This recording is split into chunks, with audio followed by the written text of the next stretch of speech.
Hello.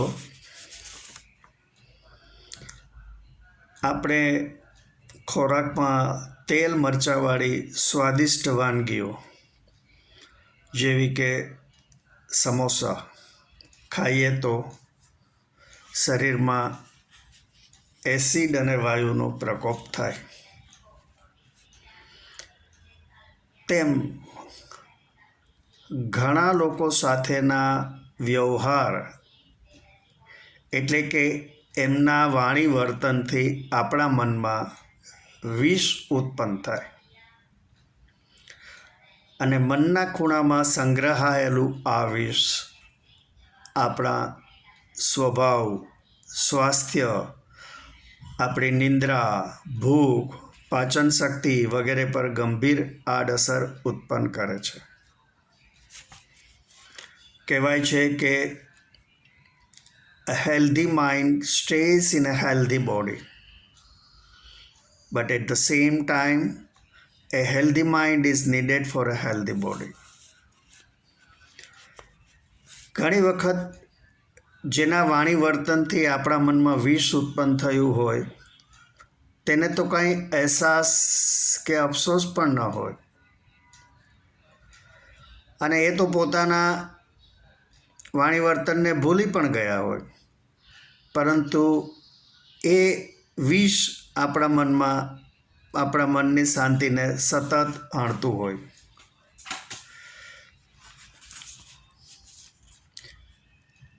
આપણે એવું વિચારીએ કે એ જ્યારે મારા હાથમાં આવશે ત્યારે એને તો હું છોડીશ નહીં, પણ આ એક મૂર્ખાઈ ભરેલી ભાવના છે. એને અને તેની આડઅસર આપણા વાણી વર્તનમાં પ્રભાવ પાડતી હોય છે. પેલી વ્યક્તિ હાથમાં આવતી ન હોય અને એ વિષ આપણી માનસિક શાંતિને ખૂબ જ અસર કરતું હોય. ઘણી વખત આપણા સગા સંબંધી જ નહીં, પરંતુ કોઈ રાજકીય નેતા, ધર્મના વડા, જ્ઞાતિના વડા વગેરે માહેના કોઈ આપણા મનમાં ખૂબ જ ઘૃણા ઉત્પન્ન કરતા હોય છે અને એ નેતાઓ તો પોતાના અહમ, સુખ શાંતિ અને આનંદમાં મસ્ત હોય છે. મને એવું લાગે છે કે ઘણી વખત કોઈ નિર્દોષ, મૂર્ખ અને અજ્ઞાની પ્રજાજન જેને સુગર પ્રોબ્લેમ છે તેના ખિસ્સામાંથી ₹100ની નોટ સરકાવી તેમાંથી ₹50ના રસગુલ્લા લઈ પોતે પ્રજાજન સાથે રસગુલ્લા ખાઈ 50 પોતાના ખિસ્સામાં મૂકી પ્રજાજનને ખુશ કરી દે, તેનું સુગર વધારી તેના ખિસ્સામાંથી પૈસા કાઢી તેને ખુશ કરવો, આ એક કલા છે. એક વૃક્ષ પર માનો કે 10,000 પર્ણ છે. અલગ અલગ સમયે માનો કે અલગ અલગ લોકોએ 2,500 પર્ણને હલાવ્યા હોય, ત્યારે હવે 50-100 પર્ણ હલાવી એવું જાહેર કરવું કે આ પર્ણોને અત્યાર સુધી કોઈએ હાથ લગાવ્યો જ ન હતો, એ એક નેતાગીરીની ખૂબી છે.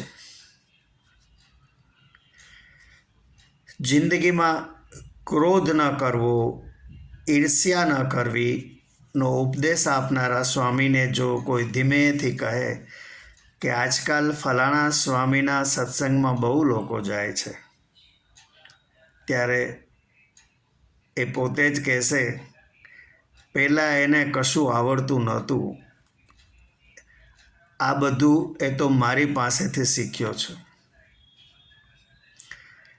આમ અલગ અલગ પ્રકારના વિષ આપણા મનમાં ઉત્પન્ન થતા હોય છે અને એનો સંગ્રહ પણ થતો હોય છે. આ રીતે હું કરું એ જ અજ્ઞાનતા, શકટનો ભાર જેમ શ્વાન તાણે, ની ફિલોસોફીથી જગત ચાલે છે. આપને મારો આ વિડીયો ગમ્યો હોય તો લાઈક કરજો, આપના ગ્રુપમાં શેર કરજો અને મારી ચેનલને સબસ્ક્રાઈબ કરજો. આભાર. આવજો.